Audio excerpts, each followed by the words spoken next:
Welcome back to the JumpStart IT Academy YouTube channel. I'm your host, Chris, and today we're going to be going over how to unstuck yourself as a tech pro. Before I get started, if you're not already subscribed, please go ahead and subscribe. And if you like the video, go ahead and hit the like button. And at the end of the video, if you can leave a little comments to get the dialogue started, that would be great. So let's go ahead and get into it right now today. All right, so I'm putting out this video because as a tech professional, there are many times where you're studying and you're getting into the groove of things and you can get just basically derailed, whether it be things that are happening in your life or whether it be things that are just, going on in your mind. I know for myself, and truth be told, even with 30 years plus experience, I still, when I face a new challenge, a new opportunity, a new job, a new position, when I'm working on a new certification or even recertifying. I've been certified in Cisco for about 4 to 5 times, but nonetheless, every time I take on a challenge, it is challenging. And so what happens is sometimes I may end up getting stuck. I've failed certifications. Now I've passed most of the certifications that I've taken. I think I've taken about 24 certifications and I did not pass 2.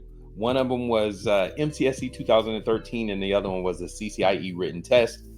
And that's just the truth. All the other ones I passed. So, that's what it is. But nonetheless, when I didn't pass the certification, what it did was it caused me to become a little discouraged. It made me think to myself, can I really accomplish this task? Am I built for this work?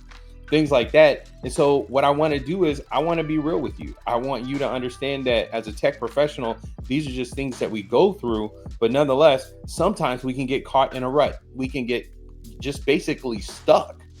Whether it's we're discouraged and don't want to move forward, or for whatever means we may be overwhelmed by the information or the task at hand, and it just seems like insurmountable.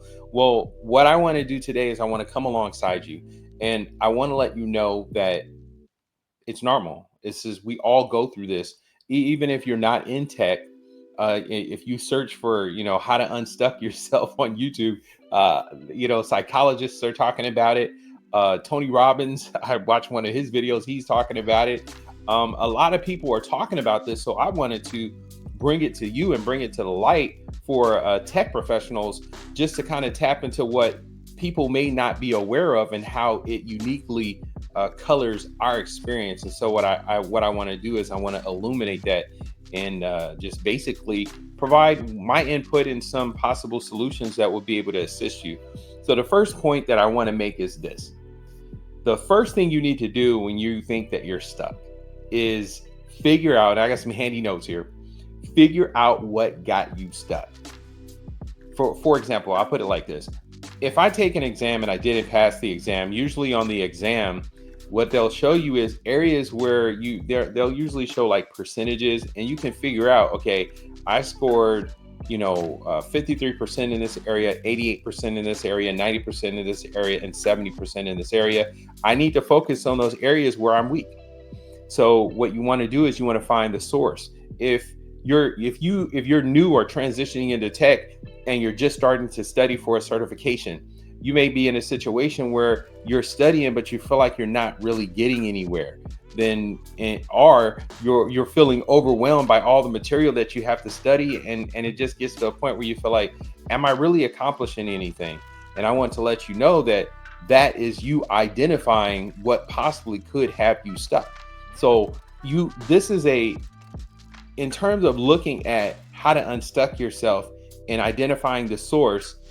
Essentially, this video is basically me giving you the opportunity to see yourself, because how to unstuck yourself is a you job, meaning it's not my job to unstuck you, because the qualifiers and what quantifies is something that causes you to become stuck may become such a challenge for me that I would just want to run through it like a bull seeing red.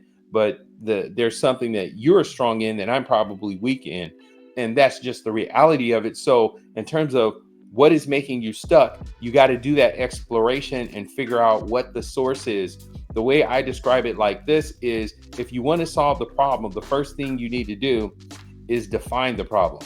I say that because I was on a contract job for this big company, and they brought me there it was like a 9-month contract. and they had me solving a problem. And while I'm solving this problem, I couldn't find the solution. And then I realized I couldn't find the solution because they had presented the problem to me in a definition of the problem, but that wasn't the real problem. So I couldn't find the solution. So even if I did find the solution, I'm finding the solution to the wrong problem. So that's why I don't want you to get in a rut, even when you want to get unstuck, that you would get even more stuck by not even identifying the proper source. So it's going to take you testing and verifying, and just play it, by ear or experience to determine. And what I like to do is this. I also like to ask people around me, what are my blind spots? Because usually people can see what you can't see. I ask people, what are my blind spots? What are some things that you see in me that you think are preventing me from reaching my goals, my best self, or my potential in tech? And then have somebody just give you the truth, but you have to have the toughness to be able to withstand hearing the truth and seeing you for who you really are. So if somebody tells you, well, you know what, like, you'll get started studying and you'll study for about 2 weeks and then you just kind of flutter out. If somebody's telling you that, hey, then you're going to have to take it for what it is.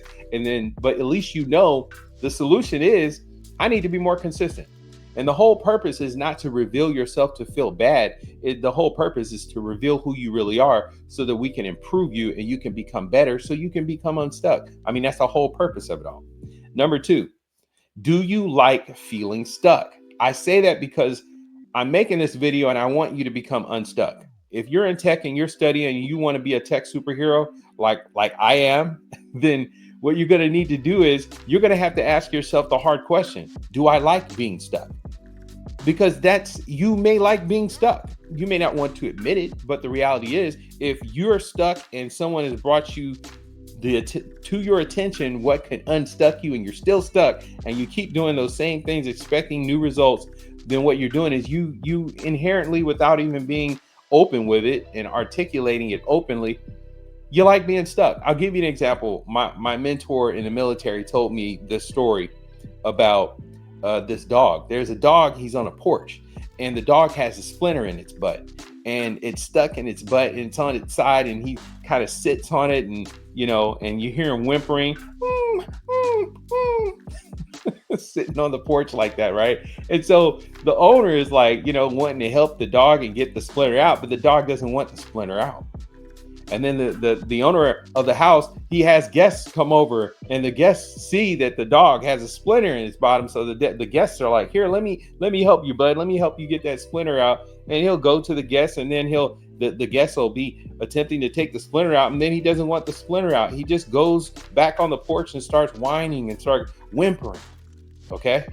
So I tell you that story because that dog he liked having that thorn in his side. He didn't want that removed. It got him attention. It made him a victim. It made people feel sorry for him. And that's what he wanted. I'm not saying that that's what you want for yourself. I'm saying that if by chance that is your blind spot, then now you know the source and you can get out of that rut. You can get out of that situation and you can unstuck yourself to become the tech superhero I know that you can be. Number 3, what is the immediate improvement that will benefit you the most? What I'm saying is this. What people tend to do is neglect small beginnings. And they neglect the fact that sometimes small increments can create great gain, especially if those small increments are done consecutively and consistently with intensity. Then what you'll have is compounding of all this contributions that you have made. So what I want to bring to your attention is, don't neglect small beginnings. If you have a small contribution, make it. I mean, if you've ever read the book, it says The Widow's Mite. And this is about an old lady who she goes to the synagogue and all she has is a penny. And Jesus tells her that in comparison to a Pharisee, which is one of the religious people of the day, that he gave out of his wealth, but she gave out of all that she had. And so what I want to say is, are you giving it your all? Or are you giving it your all in that particular day, in that increment or period of time? And are you doing it consistently? Because what will happen is, even if you feel like, I don't think I'm accomplishing much, small contributions can in some ways create great impact. And so don't be discouraged, or don't look down upon and neglect small beginnings and small things. So number 4, the not to do list. Okay, I know that sounds crazy, but we're always told to create a to do list to make sure, all the go getters and go givers and all the people who are super ambitious and high overachievers, just like myself, right? You hear all these people constantly telling you, create a to-do list and just check mark it. You're going to get a sense of appreciation and a sense of accomplishment, and you will. But in the realm of what we're doing and what we're saying is this, or at least what I'm seeking to convey to you is this, that sometimes when you, in this particular exercise, when you're seeking to become unstuck, when you find out the source and you find out what is actually causing you to remain in a rut and remain paralyzed in a position, or in some of you, it could be poverty. I know for myself, I experienced poverty, and it just seemed to me like I'm gonna always be here, and I thought that I was eating top ramen and syrup sandwiches, and I know what. Hey, I'm not a young person, but the young people say, I was down bad. All right. I was in a bad situation. And when you get this fixed mindset, you can get the impression I'm always going to be in this situation. And that may not be the case, especially if all you have to do is identify what's causing you to be stuck and have a willingness to change. If that dog that was sitting on that porch had a willingness to change, what would the life have been like for that dog? He would have gotten different experiences, a varied experiences, instead of depending upon this one experience where he got the attention that he wanted. He may be able to get more attention in other areas and just be more loved by his owner or his master. So that's why I want to bring to your mind these 4 things that I believe will cause you to become unstuck. We're going to go over them in review. Number 1, figure out what got you stuck. Find the source, define the problem, find the problem, and then you can bring about the proper solution. Number 2, do you like feeling stuck? Don't be like that dog with the splinter in its bottom. Don't be like that dog. Figure out what's causing you to get stuck and have a willingness to want to change, and do it immediately. Number 3, what is the immediate improvement that will benefit you the most? Meaning immediately when you know the source, start doing something about it. And number 4, the not to do list.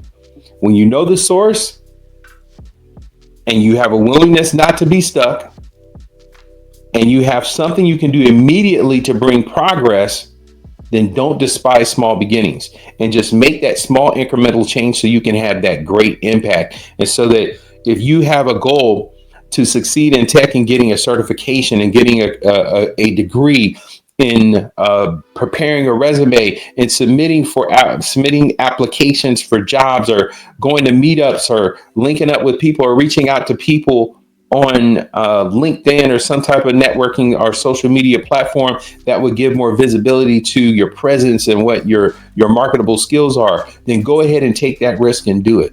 Because with these 4 tips that I'm giving you, I know that they can change your life, and I know that they can turn you from someone who is inexperienced in tech or someone who is stuck in tech to a tech superhero. And that's what I want for you. So I want you to be a tech winner. So I want to thank you for watching this video. I hope it's been beneficial to you. And I want to say salute. And if you like what you heard, go ahead and like, share, comment, subscribe, and share the word. And I will see you in the next video.